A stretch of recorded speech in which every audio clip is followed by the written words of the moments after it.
para sa bagyo? Bakit ba kailangan nating paghandaan ng paparating na bagyo? Halina't ating subaybayan ang paghanda para sa bagyo. Ito ang mga pangunahing tanungan kung bakit ba kailangan nating paghandaan ang bagyo.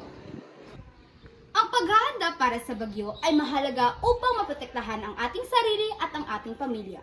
Narito ang mga dapat gawin bago, habang at pagkatapos ng bagyo.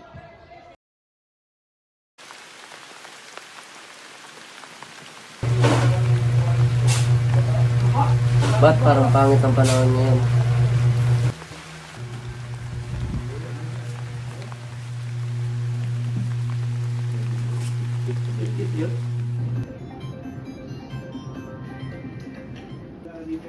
Kailangan pala namin paghandaan ang bagyong ito. Kate! Kate! Oh, bakit? Halika muna rito.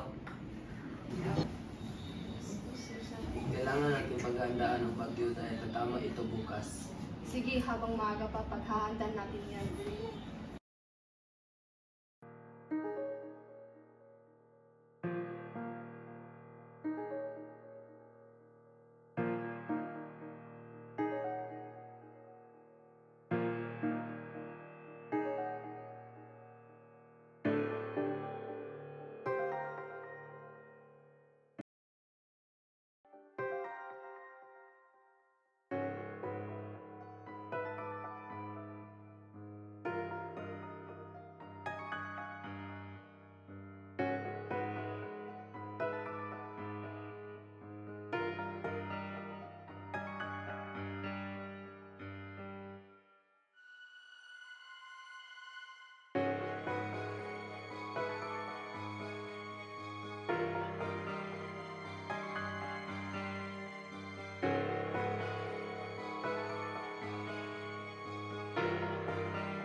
Go!